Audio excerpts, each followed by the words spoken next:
parents are making as lasting of an impression as little Sophia, because no matter how great or how small, we all have life's value because we are children of God. I yield back. I thank my good friend for her excellent statement. Mr. Walberg, if I'd like to yield such time as he may consume. Thanks, Tim.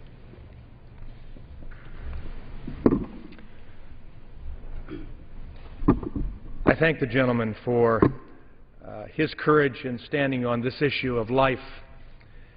It's an important issue, and tonight we'll have the privilege of hearing from doctors, from lawyers, from business people who all hold the same position, a position held with the framers and founders of this great country. When they began in writing the greatest document man has ever written, I believe, the Declaration of Independence, that said many things, but this tonight comes in very important to us when they said we hold these truths to be self-evident, that all men are created equal and endowed by their Creator with certain unalienable rights, among them the right to life, liberty, and the pursuit of happiness. They understood in their wise minds as they deliberated together and as they contemplated doing something that had not been done in this world before. They sought their Creator for wisdom, and they understood truths that were unique and special and truths that were blessed ultimately by their Creator. And so tonight I don't want to speak to you from a medical perspective or from a legal perspective. But I want to speak from a perspective that really we give credence to when we look above the speaker, your rostrum, Mr. Speaker. Tonight we see our motto for this great nation: in God we trust. What does he think about what went on today? What does he think of what went on 39 years ago? Well, the psalmist said, in the Word of God that was left for us to understand and our framers and founders read, meditated upon, deliberated over, and came up with something great for this life in this country. They read words such as this. The psalmist in Psalm 127 said, "Behold, children are a gift of the Lord. The fruit of the womb is a reward." The prophet Jeremiah heard from God himself, who said to Jeremiah, "Before I formed you in the womb, I knew you. Before you were born, I set you apart." Unique. Not a product of conception, a product of God's planning and gift. And then in that beautiful psalm, Psalm 139, said, "For you formed my inward parts. You wove me in my mother's womb. I will give thanks to you, for I am fearfully and wonderfully made. Wonderful are your works, and my soul knows it very well. My frame was not hidden from you when I was made in secret and skillfully wrought in the depths of the earth. Your eyes have seen my what? My unformed substance. And in your book were all written the days that were ordained for me, when as yet there was not one of them." In God we trust. He designed us. He designed a purpose for all life, Mr. Speaker. We as humans run amok of His plan, His wisdom, if we decide what is good, what is right, what is acceptable, as opposed to saying, "God, thank you for the gift." I'm a father of 3 gifts. I'm a grandfather of 4. One in heaven that I look forward to seeing again someday, after he fought and lived for 8 days on this earth. A grandfather of 2 others that are on the ground that I enjoy to the fullest. And a grandfather of 1 who is in the womb at this very time, growing into what God intends him to be. And in a little over a month, I look forward to meeting and greeting that new creation gift of God formed uniquely in the womb. We can think of medical practices and terms, and those are good. We can have arguments from law and from our Constitution, and those are good and decent. But I take the words of God, the Creator Himself, and find great sustenance in my belief that life is the greatest gift that God has given. And the Savior that He gave, who was born of a woman in a womb, not aborted, said, "I'm come that you might have life, and life abundant." We would do well in this great country to say amen to that issue and to support life in all its forms. And I yield back. Warburg, thank you very much for that very eloquent and God-centered testimony on behalf of life. I would point out that throughout the capital and throughout the country there were religious services on behalf of the unborn, seeking reconciliation and wisdom from above and healing. One of those was the National Memorial for the Preborn and their mothers and fathers right here in the Capitol. Clergy from various denominations gathered together to pray and to hear readings from the Gospels, Old and New Testament, and to hear the preachings of Father Frank Pavone, Director of Priests for Life and President of the National Pro-Life Religious Council, and so many others of all denominations and faiths pleading before the Lord for reconciliation and, frankly, for forgiveness for this terrible tragedy of abortion on demand. I'd like to now yield to Anne Marie Burkle, who is a, Mr. Warburg talked about the lawyers. Well, she is a lawyer and a nurse and brings a unique perspective to this fight, this struggle for the human rights of the unborn and for their mothers. And I thank the gentleman from New Jersey for his leadership in this issue. Mr. Speaker, I stand before you this evening as we commemorate the 39th anniversary of the infamous Supreme Court decision Roe v. Wade. And as we stand here and we reflect as a nation the loss of millions and millions of unborn lives and the destruction and the damage that it's done to the woman, there are two victims in an abortion, both the mother and the unborn. I think there is reason for us to be hopeful.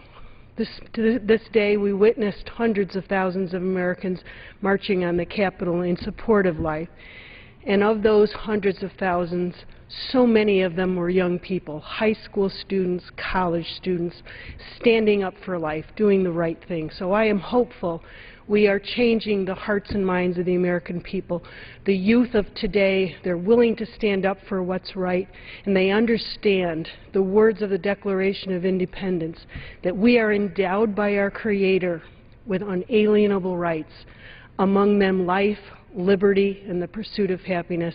And the most basic right is the right to life. So we celebrate those youth who have the courage to stand up on behalf of life, and we pray for the change of the hearts and minds of the American people to understand that every life, regardless of how that life was conceived, is valuable. It has intrinsic value, and we must protect that life. Thank you, Mr. Speaker, and I yield back. Thank you, Ms. Burkle.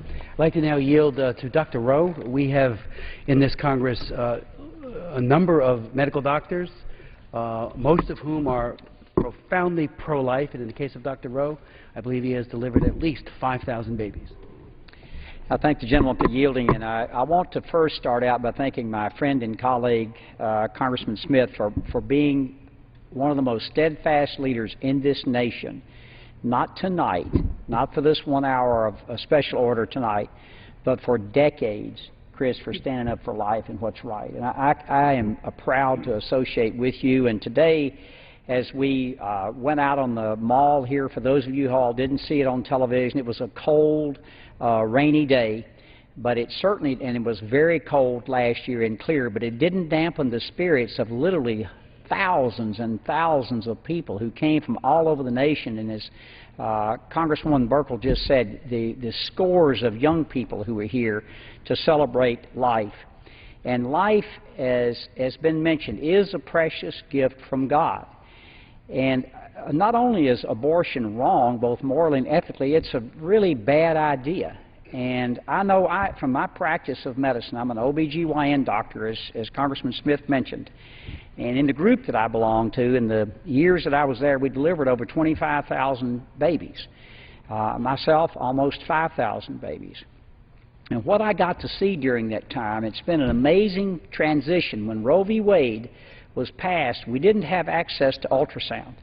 And as ultrasound came along from just a little gray blur that you were able to see to now in 3 and 4D ultrasound that you're able to visualize the fingers, the hands, the movement, to see this little person very early on. We can identify a heartbeat at 28 days post-conception.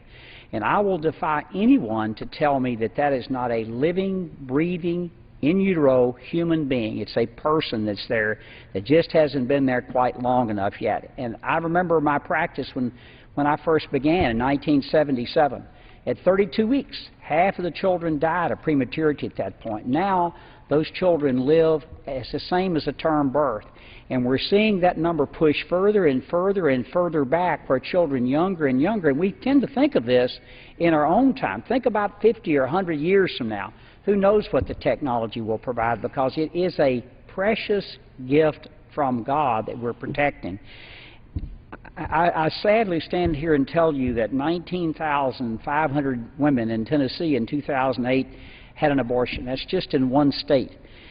The rate is going down. So I think that across the nation it's going down, but it's far, far too many. And we've just heard a number, 54 million, that boggles my mind about how many people that is. And I can tell you having had the opportunity to live in the community I have for 35 years, and to watch young babies that I have delivered grow up to be teachers and coaches and doctors and friends of mine. Many of them are close personal friends that I have delivered. I've watched them now take their children to soccer matches and to school plays and learn to play musical instruments and to add to this nation and to add to the culture of this nation. I can't imagine what this world would be like without them here. And one of the great privileges that I've had in my life was a person that I know very well at home came to me and he said, "Dr. Rowe, do you remember that boy you delivered of mine 20 years ago?" I said, "Yeah, I do." He said, "You also had the privilege of nominating him to the military academy, to Annapolis." And I stand here with great pride of probably being one of the few people that's been able to do that. And what if his mother had made a different decision? This young leader in this country, these are the future leaders of our nation. And I want to finish by saying I think, to me personally, one of the most heinous procedures that could ever be performed on a human being is a third trimester abortion. There is absolutely no medical reason. I stand here tonight and will challenge anybody in this nation of over 300 million people to debate me on this issue. There is no medical indication other than termination of a child's life. There is no reason to do that for any other. So we have made this challenge before, and I will make it again here tonight. I've yet to be taken up on that. I think that people, I don't see any difference in that, and why wait till a baby is born and then do something? It's called murder then. So I want to thank Chris again, Congressman Smith, from being so steadfast in his 30-plus years. And you are changing hearts and changing minds, and it is a true privilege to stand here tonight with my colleagues and to be for life. I can't imagine being otherwise. And I yield back my time. Dr. Rowe, thank you so very much for your kind remarks, and you have been a leader, as have the members that have been speaking. This is there's no single leader, except for maybe Henry Hyde when he was the leader here in the House, but this is a group leadership of men and women who are just passionately in favor of life. I mentioned doctors who are strongly members of this pro-life caucus. Well, one of those is Dr. Fleming from Louisiana, and I'd like to yield to him. And I just point out that the Obama administration has declared war on conscience protections. He has done it in a repeated fashion, most recently in ordering all health insurers, including faith-based institutions, to pay for all means of preventing pregnancy, including subsidizing abortifacients like Ella and Plan B. Everyone must comply, regardless of moral objection or religious tenets, simply because Obama says so. The United States Catholic Conference of Bishops recently had a grant to assist human trafficking victims under a law I wrote called the Trafficking Victims Protection Act. They did a great job. The reviewers said so, gave them very high marks, but that wasn't enough for the Obama administration. This past fall, the USCCB was blatantly discriminated against and thrown out of the program simply because they would not refer for abortions. And Mr. Langford, who will speak shortly as well, did a wonderful job in a hearing in bringing out, as did Chairman Issa, how discriminatory this really is. Leading the effort on conscience protection, prime sponsor of the Abortion Non-Discrimination Act, is Dr. Fleming. Well, I thank the gentleman, Mr. Smith, not just for the introduction, but for the fine work you've done for so many years, sir, as well as Joe Pitts, our good friend and colleague. Mr. Speaker, I speak to you this evening as a physician of over 30 years, a father and a grandfather, and I have delivered myself many hundred babies and have found that that is one of the most important and intimate times in a person's life, is taking part of and in some way delivering a baby. Nonetheless, we have today a problem since Roe v. Wade that we're in great grievance about. You know, you heard Mr. Wahlberg so eloquently talk about the passages from the Bible that describe about knitting me in the womb and knowing me even before being born. But also, Mr. Speaker, do you realize that the DNA of every conceived life is unique into history?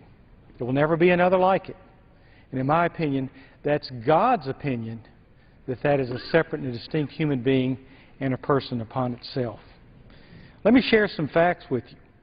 Do you realize, Mr. Speaker, that the heart begins beating at 23 days after conception?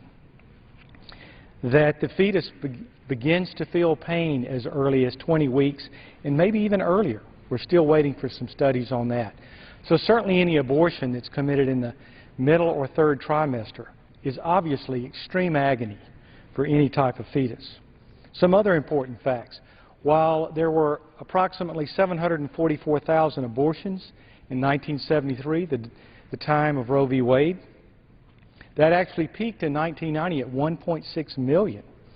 It has come down. It's come down today to 1.2 million. Not nearly low enough. Do you realize also, Mr. Speaker, that over $487 million of taxpayer money is used each year to go to Planned Parenthood, which is the biggest, the #1 provider of abortions in this country, committing over 320,000 innocent life deaths each year. But there are things we're doing that are effective. You heard me say that we're down from a peak of 1.6 million down to 1.2 million. And what are some of the things that we can do and have done? My home state, Louisiana, which was chosen by AUL to be #1 in abortion law, has done the following. A mother-to-be must wait at least 24 hours after notification to actually have an abortion. She must be provided with information so she can read about this and have a cooling off period before making that final decision. She must receive information about fetal pain, what I mentioned just a moment ago, and that she must be allowed, if she chooses, to view a sonogram to see what that fetus actually looks like, her potential baby. And Louisiana has declared that the unborn child is a human being and is therefore a person. So, Mr. Speaker, there's a lot that we've done. There's a lot more we can do. Although I want to see Roe v. Wade overturned, there's still many good laws that we can produce that I think, and certainly defunding of organizations that provide these abortions, that can sharply lower these numbers. So there's so much more we can do. We shouldn't just hold out for overturning Roe v. Wade. We should act today. Thank you, and I yield back. I'd like to now yield to Congresswoman Martha Roby. One of the blessings of this Congress is that we have so many articulate and brave women who speak out in defense of life. And I have been here for 32 years, and I think we have now more pro-life women than ever. Well, thank you so much to the gentleman for yielding. And, Mr. Speaker, I also rise today to recognize the 39th anniversary of the monumental court decision of Roe v. Wade. And since the legalizing of abortion in 1973, approximately 50 million abortions have been performed in the United States of America alone. And just today, 4,000 babies have been aborted, and over the course of 2012, as you heard the doctor just say, 1.2 million children in the United States will not be granted life. Mr. Speaker, I am unapologetically pro-life, and it is a tremendous honor to be a part of this pro-life caucus. And I believe that the miracle of human life begins at the moment of conception. I also believe that every human life has the inherent right to life, and that this must be protected by law. As a woman, a wife, and a mother of two precious young children of my own, I will continue to fight for the unborn as a representative of Alabama's 2nd Congressional District. I applaud my own home state of Alabama in its admirable fight to protect human life. Alabama recently became the 5th state to pass a measure banning physicians from performing abortions after 20 weeks, which, according to the research you just heard, is the point where an unborn child can experience pain. I applaud the Alabama legislature for taking such a strong stance on abortion and protecting the unborn. I believe that I have an obligation to do everything in my power to fight for the unborn, prevent taxpayer money from funding abortions, and to protect our system from the encroachment of the all-powerful judiciary. Mr. Speaker, today is a time to celebrate the gift of life and to mourn those lives that were unjustly ended before birth. Let us use the 39th anniversary of Roe v. Wade as an occasion to reaffirm our beliefs and to vow to fight for the life of every child. Thank you, and I yield back. Thank you so very, very much. I'd like to now yield to my good friend and colleague, Marlene Stutzman, who, before coming to the House, fought for life in the legislature and did a wonderful job. I want to thank the gentleman for yielding. I want to thank him for his service and his fight on this particular issue. And it's a privilege to stand here today with so many other colleagues on this important matter. Mr. Speaker, I stand before you today not only as a father of two young boys that I'm very proud of, Peyton and Preston, but in this day of technology, it's amazing what we can now see in the womb. And today I brought with me a picture of my niece that my brother sent to me, and it's on my BlackBerry. But if you could see the picture, it's a picture of a little girl with a pudgy nose, pudgy cheeks, a lot of hair. The doctor tells my brother and my sister-in-law that she talks a lot, and it doesn't surprise me for us Stutzman. But it's amazing to see a color picture like this of a little baby girl, 27 months old in the womb. And to see this picture and to realize the life that is inside the womb is truly amazing and remarkable. And I believe that that is going to be a big part of leading the battle in overturning Roe versus Wade, or reversing this tragic decision that has led to so many lost lives here in America.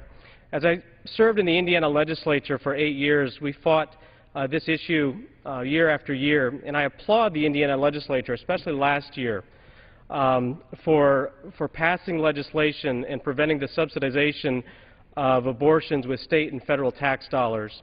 And at the same time, I want to bring to the floor the important matter that we have to continue to push back on the federal government, because the federal government has threatened to withhold other health care dollars from the state of Indiana for this decision. Indiana has actually been most recently named the most improved over 2011 by Americans United for Life, and now ranks as the number 10th state in the nation for defense of the unborn. Planned Parenthood received over $487.4 million in government funding. That is an astounding $1.34 million per day. By their own count, they performed 329,445 abortions in that same time. That's over 900 abortions a day. Mr. Speaker, today is the day that we stop this tragedy that is so is a tragedy that this is going to be a blight on this country, and I believe that the young people across America that march today here in Washington, D.C. are going to be the generation that puts an end to this tragedy. Thank you, and I'll yield back. Mr. Stutzman, thank you very much, and thanks for reminding all of us that Planned Parenthood really is Child Abuse Incorporated. 329,000, 332,000 the year before that, innocent children decimated, killed in their clinics. I'd like to now yield to Mr. Steve Pierce, who's back to us, having served in the House. He came back after a different run, a stalwart for life and a great friend of the unborn.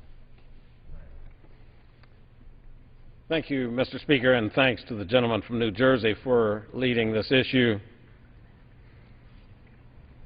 The value of a nation is measured in its willingness to speak for the most fragile among us.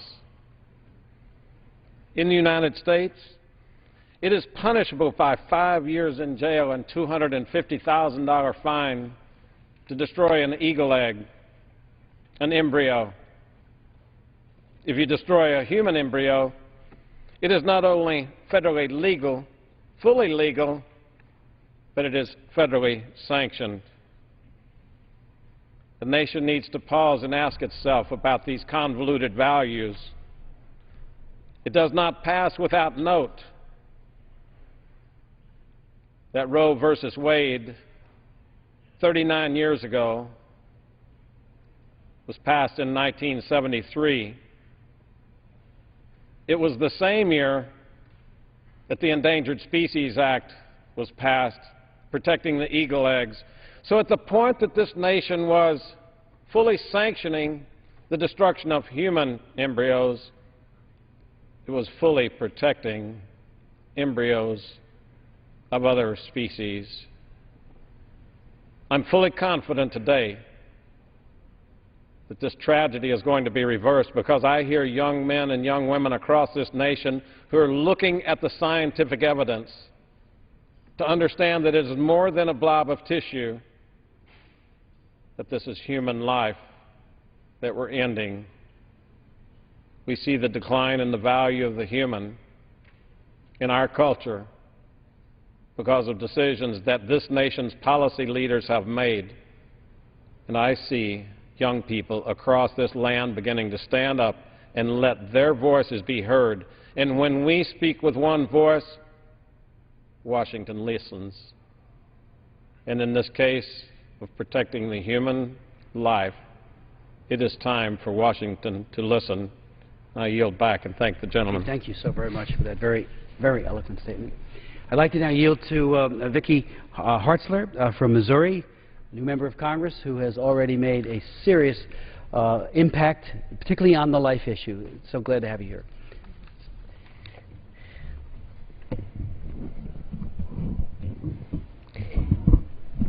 Thank you so much, Congressman. It is an honor to be here tonight on the anniversary of the 39th year of the Roe versus Wade court decision. And today it was so encouraging to see the hundreds of thousands of people from all across this country come here to march and to commemorate this deadline, this decision, and to celebrate life and to pray for the day when all life is valued in this country. It was cold, about 36 degrees here, and it was rainy, but people stood for hours out in the rain, not minding, because they believe in life. And people may say, well, why are the people doing this, and why are you pro-life? And I'd just like to summarize it, Mr. Speaker, in that basically it's because it's a child, not a choice. We see those bumper stickers around and we don't think about them very much, but those words and that reality certainly has meaning for me, and because words matter. I was in 6th grade when the Roe versus Wade decision came down, and I remember hearing a little bit about it but not thinking too much about it. I was just busy being a 12-year-old kid. But I remember one day in the hallway at school, and when a girl stopped me and said something about, well, what do you think about abortion? What do you think? And I said, well, I don't know. And she said, well, do you think a woman should have a right to do with her body whatever she wants, and the government shouldn't tell her what to do? And I said, well, yeah. And she said, well, you're pro-choice. And I said, oh, well, okay. And I didn't feel quite right about it, but I didn't have much information. I didn't have much facts. I didn't know. So I remember in the future somebody asked me whether I was pro-choice, and I said, yeah. But then something happened. I got some facts, I got some information. It was in high school, a child development class. And all of a sudden, I got to see for the first time pictures of a developing baby. And let me show one to you now.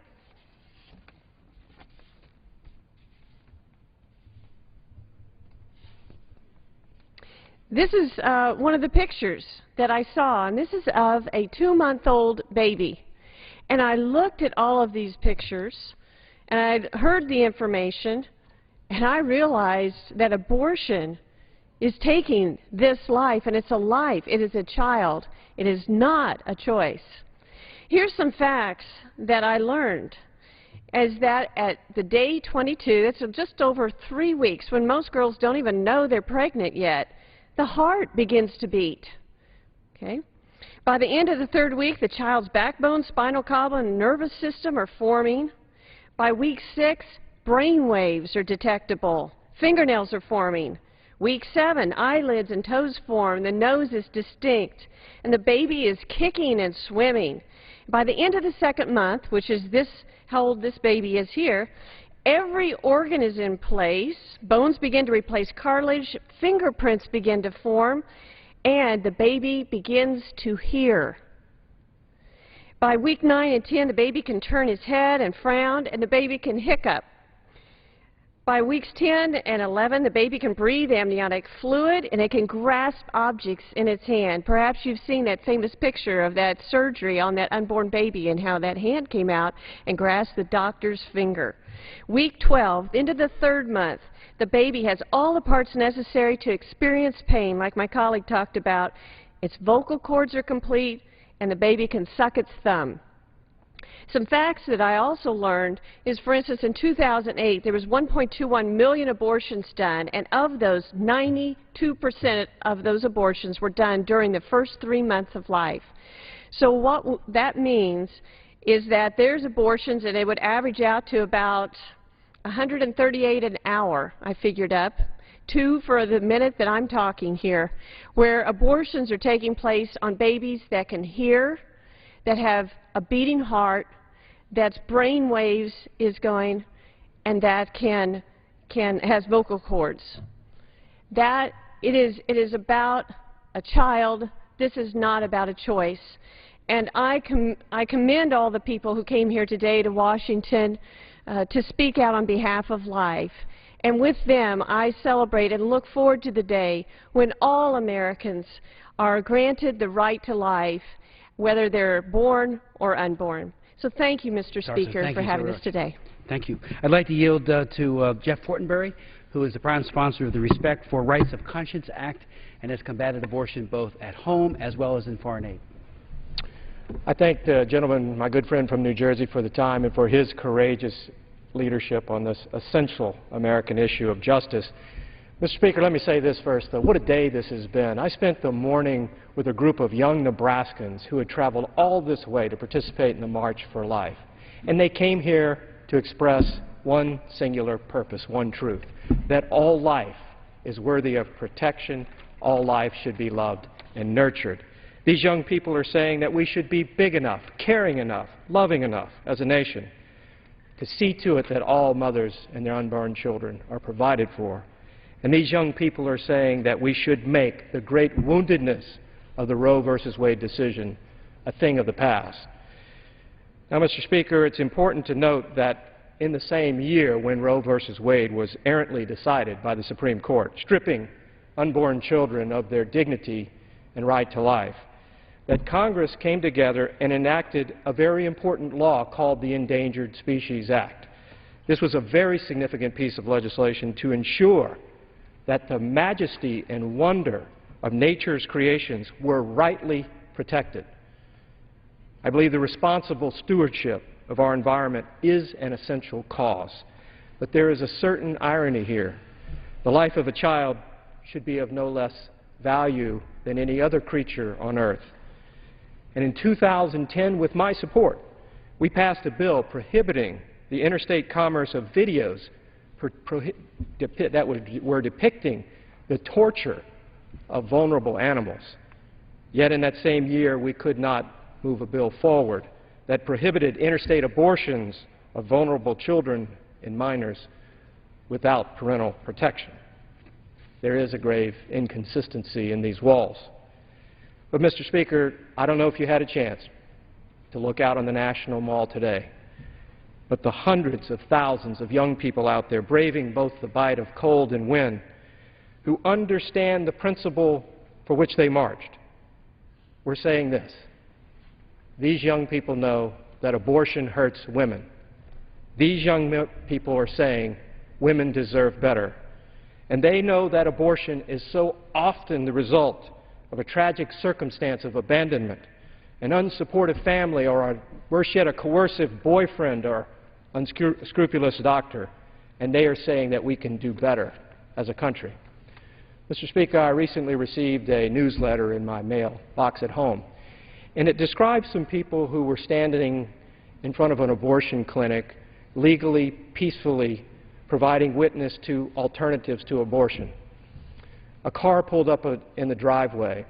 The car hesitated. The man driving was very anxious and nervous, and these people who were witnessing there walked up and asked if they could be of assistance. The woman who was with him, who was going in for an abortion, had 3 children. She was unsure that she could care for a 4th child. In fact, she didn't know where her next meal was coming from. They talked a bit. The couple decided to seek these nice people's help, who had provided a little bit of assistant comfort and care for them. And now, 9 months later, because of that act of compassion, there is a baby named David. We should be big enough and loving enough as a country to help people get through, no matter how tough the circumstances. It is that courageous woman who made the decision to keep her child that gives me strength to stand on this floor, to defend our shared convictions, and fight to see the day when the scales are lifted from our nation's eyes and we declare the unborn worthy of protection under the 14th Amendment. And before I conclude and yield back to my good friend from New Jersey, I'd also like to say a word of thanks, Mr. Speaker, to all of the women who are saying they will be silent no more, providing the most powerful example of women who have been wounded by abortion, but now who are speaking out against the abortion industry and saying we can do better as a nation. I yield back to my friend, Mr. Thank you so very much for your powerful statement. I'd like to now yield to G.T. Thompson, a good friend and colleague from Pennsylvania, who again has spoken out so eloquently, time and again, on behalf of the sanctity of life. Well, I thank my good friend from New Jersey for yielding and for hosting this special orders about moral truth, that the right to life is a fundamental right, and frankly, a nation that kills its next generation is not a moral nation. It's been 39 years since the infamous Roe versus Wade decision, and for the 39th time, the American people have marched in Washington, D.C. in the March for Life to show Congress that they remain opposed to this decision. This year, the cold and driving rain couldn't dampen the resolve of the hundreds of thousands that turned out again. Their message was simple: stop abortion. The act of murdering an unborn child has no place in this country. For a judicial system that is taking great lengths to try and ensure justice and fairness in the court of law, where is the justice here? Mr. Speaker, I'll ask you again, where is the justice for the unborn? The answer is simple: there is none. But still, Roe versus Wade and the subsequent left-wing pro-choice groups have pushed the envelope so that now this legalized murder of the unborn is prevalent across the country, accessible and sometimes even partially financed by your tax dollars. Let us look no further than last year in my home state of Pennsylvania. In a neighborhood outside West Philadelphia, an abortion mill that was in operation for over 4 decades, 40 years, was illegally delivering and killing newborns in a so-called abortion procedure. For years, the procedures he performed on women who came into the clinic was responsible for several deaths and severely injuring scores more. And for political reasons, even outlined in the grand jury report, the Pennsylvania Department of Health refused to inspect the abortion facilities. These abortion mills ran rampant and unchecked. So for those who argue that this legalized murder is for the women's health, I ask you, where's the justice for those women? Where's the justice for unborn at that facility? There is no justice in abortion for anyone. And yet you look to the White House and we have a president who states, and I quote, "As we remember this historic anniversary, we must also continue our efforts to ensure that our daughters have the same rights, freedoms, and opportunities as our sons to fulfill their dreams." Mr. Speaker, surely the President recognized he's wrong. Abortion is not the way to allow our daughters to fulfill their dreams. In America, everyone, regardless of color or gender, has the same rights and freedoms and opportunities to fulfill their dreams. Everyone except the unborn. Mr. Speaker, surely the President knows that we will never know the dreams of the countless unborn daughters that are not with us today because of the pro-abortion policies of this administration enforces. Mr. Speaker, I stand with my colleagues tonight to say that enough is enough. How many more Roe v. Wade anniversaries must we endure until justice is done and this decision is overturned? I thank my good friend from New Jersey, and I yield back. I thank my good friend for, again, a very, very powerful statement. I'd like to yield to Alan Nanelli from Mississippi. And I thank you for being here this evening. Thank you, Mr. Speaker. I want to thank the gentleman from New Jersey for your leadership. Thank you for yielding. Our nation's founders expressed in our Declaration of Independence that all individuals are endowed by their Creator with certain unalienable rights, and that among these are the right to life. Yet since January the 22nd, 1973, over 50 million Americans have been denied that very basic right to life. Their unborn voices call from silent graves, asking America to change our ways. There's another group who suffers in silence: our mothers, our wives, our daughters, and our sisters. Those who have been exploited as victims of a multi-billion-dollar industry that profits on their grief.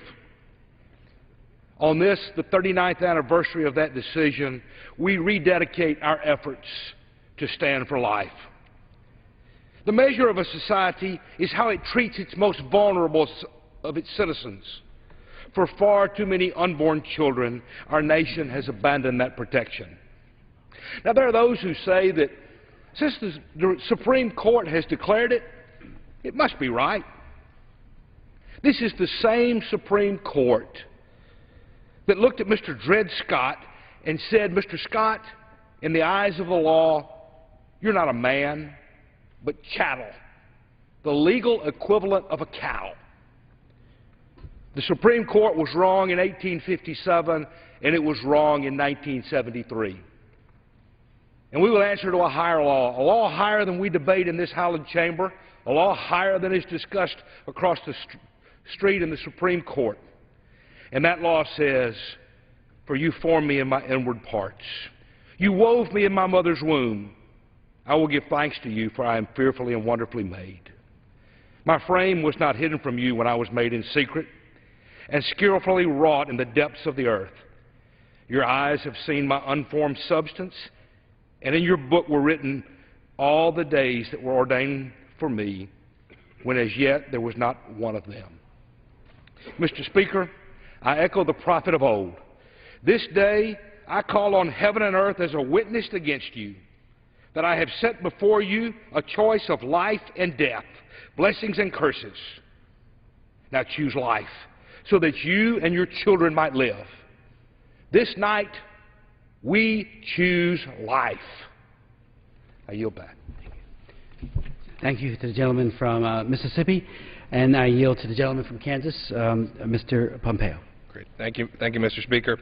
Mr. Speaker, today we often come to the podium to talk about a bill or a piece of legislation. Today I have the great privilege to stand in support of protecting every human life.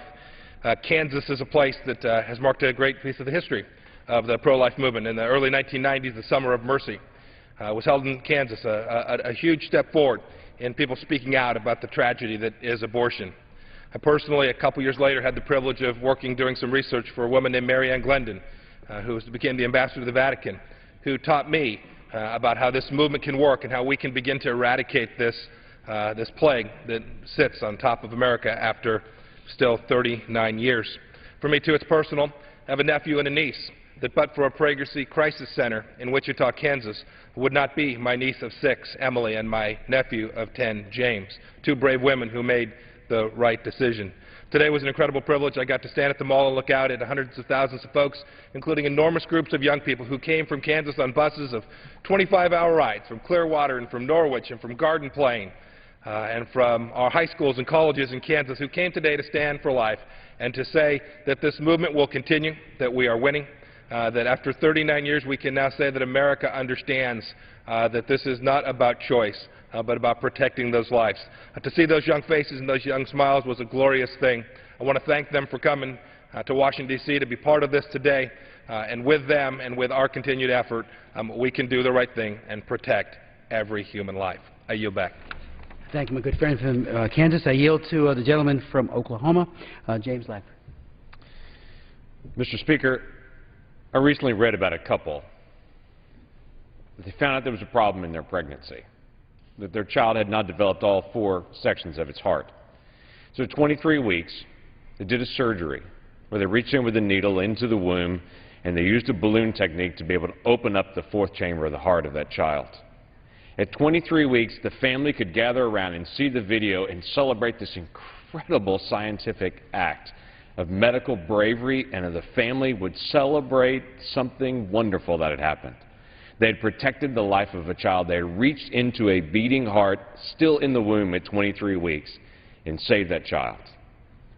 The frightening part is, across town, a different mother, at 23 weeks of pregnancy, which is before viability in many states, could go into a different doctor. They could reach into that womb and pull that child apart limb by limb.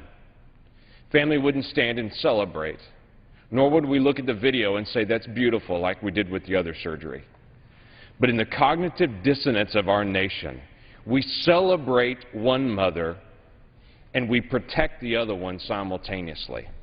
It is unmistakable to look in that womb and see a life for both of them. And understand this is a child in both instances, and they must stand to be protected. It is a difficult thing for the President to say today that we must reduce the need for abortion. There's only one need to reduce the need for abortion. That is if the President understands the same thing that we do. It's a life. He would not stand and say we need to reduce the need for some skin tissue or some mole on your arm. If it was only tissue, there's no reason to try to reduce the need. But he understands we do need to reduce the need. As the President stated today, this is not protecting the dreams of our daughter. This is protecting the daughters that will never be, and the nightmare guilt that is on so many women who have gone through an abortion. We must stand for life. I look forward to the day that generations ahead of us will look back at this time and to say, I am so glad that the nation finally chose life. I yield back. Thank you very much, Mr. Lankford. I yield to the gentleman from Illinois, Mr. Holtgreen. Thank you. Quickly, Henry Hyde was a personal friend of mine and mentor of mine. He first helped restrict abortion funding just 3 years after Roe v. Wade. Today, Planned Parenthood receives over $363 million tax dollars a year. We're giving $1 million tax dollars a day to an organization in desperate need of oversight. If he were here today, I think Henry Hyde would be shocked and appalled at the abhorrent conditions, fraud, overbilling, and general lack of transparency found at Planned Parenthood and other abortion clinics across the country. We must win this fight for life. It's our only way that we can literally win our future. I yield back. Thank you very much. I yield to Mr. Huizenga. Thank you. Thank you, Mr. Chair. I appreciate the opportunity, and I too want to rise today in recognition of this 39th year since this decision has come down from the Supreme Court, and this is something that has affected my family, my life. I think we've all known somebody who has had an abortion, whether they felt forced into it or whether they have made that by that choice.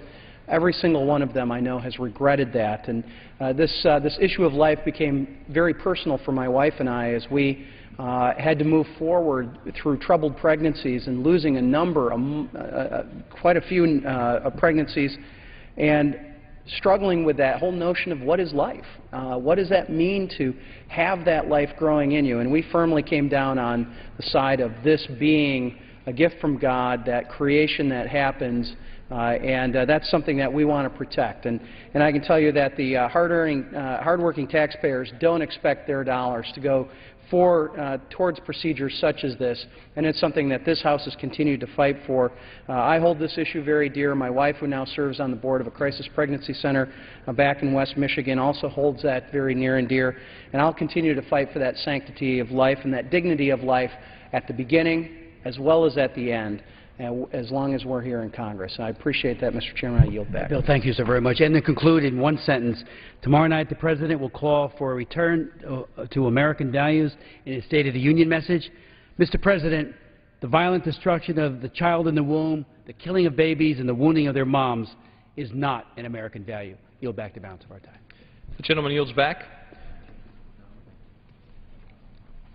Under the Speaker's announced policy of January 5, 2011, the Chair recognizes the gentleman from New York, Mr. Reed, for 30 minutes. Thank you very much, Mr. Speaker. I rise today with a few of my colleagues to talk about an issue that I think could be a game changer for the United States of America, and that is the natural gas development potential that we find in the shale formations throughout the United States. I have been privileged to co-found the Marcellus Shale Caucus here in the U.S. House of Representatives with my colleague from Pennsylvania, Mark Kritz, who will be joining us shortly. And the purpose of the caucus is to come at this issue from an objective, scientific, data-based point of view, to talk about the pros and cons of natural gas development in America, and in particular the Marcellus Shale Formation, which is located in my district in western New York, throughout Pennsylvania and the other areas of the Northeast.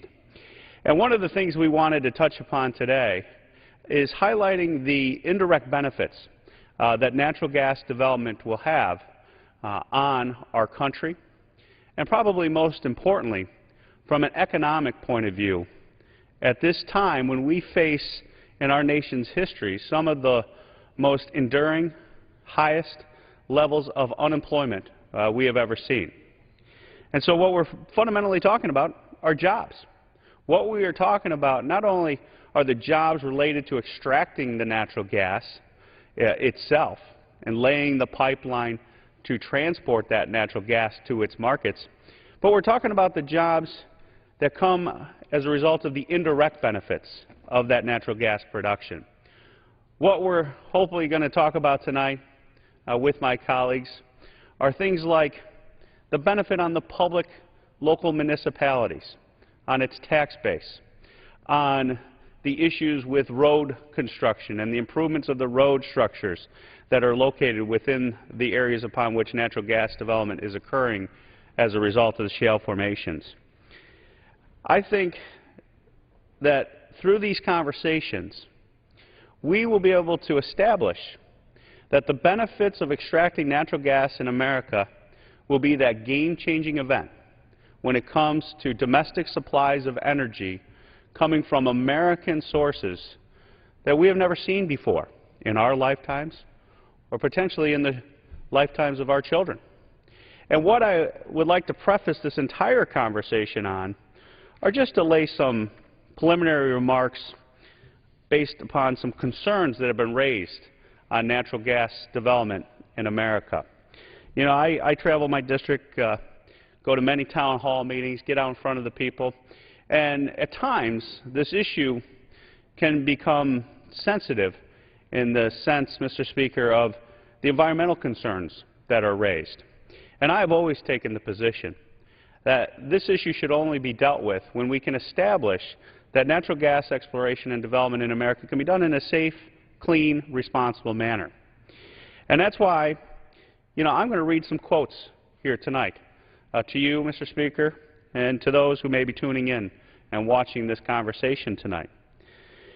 You know, because there's been a lot of discussion about the potential threat to our aquifers and our water supplies as a result of hydrofracking and natural gas development out of these shale and tight sand formations.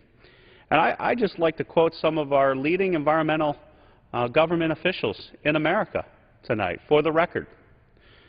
You know, a quote I came across is, when it comes to natural gas development, the key is to make sure that we say, engineers, make sure we do it safely without harming water supplies. And I think we're well on our way. On chemicals, we don't have data that shows those chemicals showing up in someone's well. Over time, that may not be a true statement. Unless there's a problem with well construction, hydrofracking chemicals should not end up in the aquifers. Lisa Jackson, head of our EPA for the United States of America, October 14, 2011. I'm not aware of any proven case where the fracking process itself has affected water, although there are investigations ongoing. Lisa Jackson, Director of the Environmental Protection Agency for the United States of America, May 24, 2011. You know, these are comments coming from our EPA director, but then there's comments like, with respect to hydraulic fracturing, because it occurs so far underground, we don't know any examples of contamination on public lands. But it demonstrates the importance of ensuring we have wellbore integrity up and down the entire wellbore. That's our Interior Secretary, Kenneth Salazar, testifying to the House Natural Resources Committee on November 16, 2011.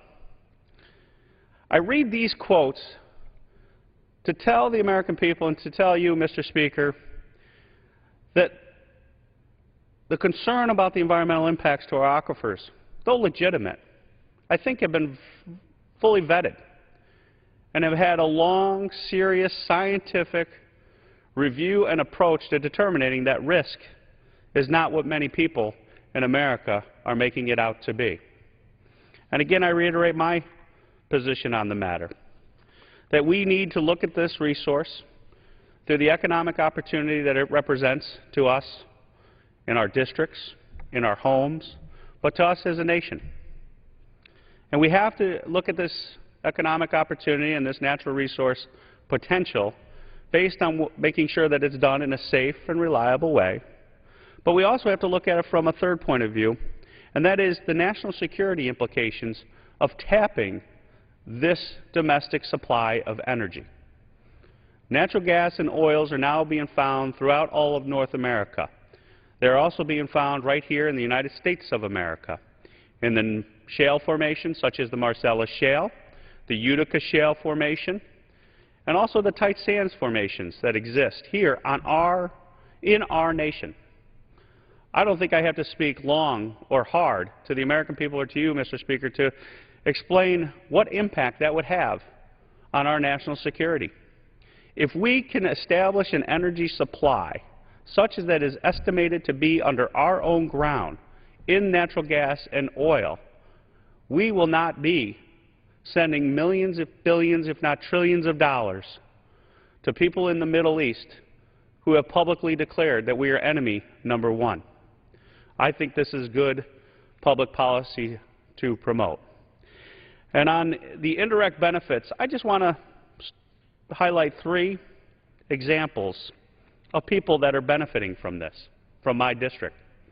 Now, in New York, in the 29th Congressional District, we have not had any development in the Marcellus Shale on a recent basis because of the moratorium and the Department of Environmental Conservation on the state level coming up with the regulations to ensure that this is done safely and responsibly.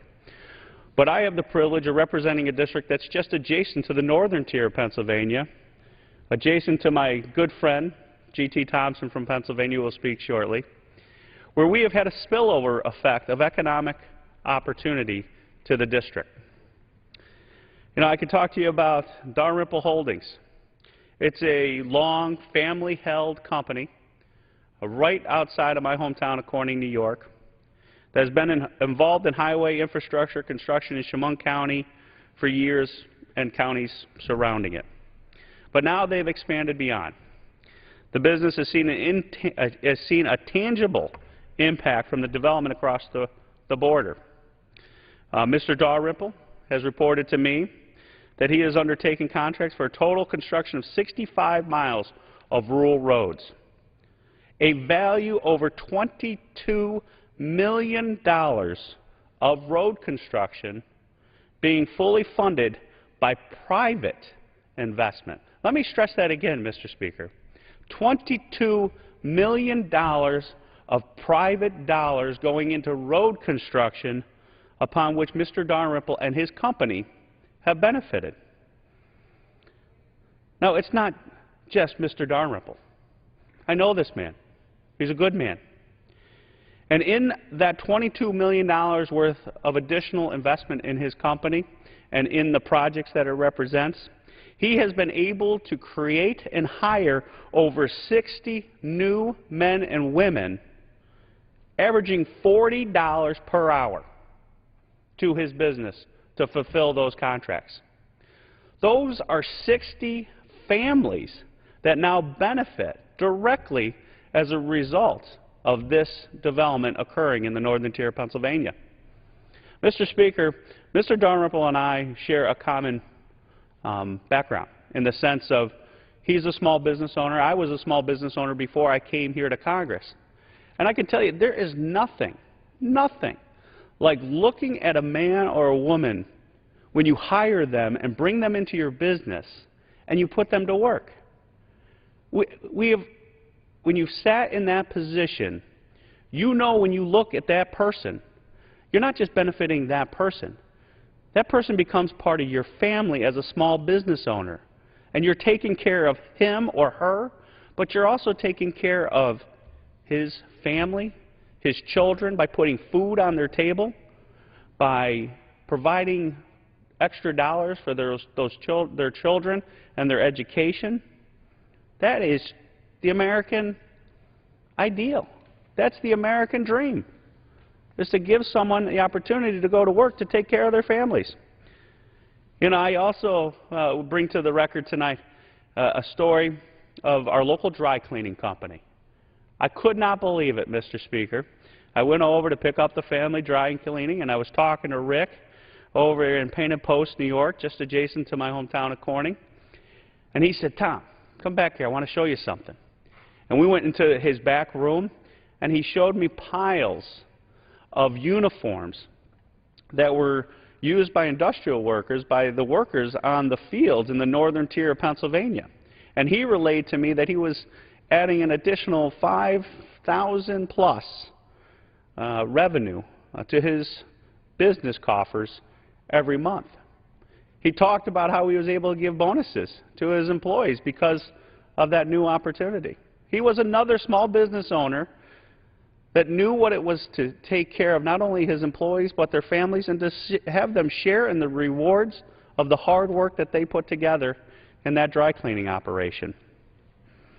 And Mr. Speaker, I would be remiss if we don't talk a little bit about the public benefits that have been brought to my attention. You know, I look to our county executive in Chemung County, adjacent to my home county of Steuben County, and I see that his county, a small geographical county, mind you, is leading New York State in sales tax growth. He's leading New York State in hotel tax revenue increases. A small county leading the great empire state of New York by what is going on in the northern tier of Pennsylvania. And I would be remiss if I didn't tell you the story when I spent the day down in the northern tier of Pennsylvania and met with the commissioners of Bradford County. And they told me about the history of their tax sales. You know these sales, Mr. Speaker. These are the sales where people who cannot pay their real property tax bill lose that property at an auction. I've been to those auctions. I've looked at families that have lost their property because they couldn't pay the tax bill. Well, in Bradford County, believe in my friend's district, Mr. Thompson, they used to have sales of 100, 150 parcels is my understanding. I know we've had them in Steuben County and Chemung County in New York. And guess how many parcels went up for tax sale in the last year and two? Essentially zero, maybe one or two over those 2-year periods. That is a fundamental shift in what is going on in our part of the country. And hopefully it can be shared across America. And as that one commissioner told me, as we talked about some of the concerns and issues that have to be dealt with, and traffic is always a concern that is raised, he said, "I'd much rather see traffic lines in my home county than unemployment lines.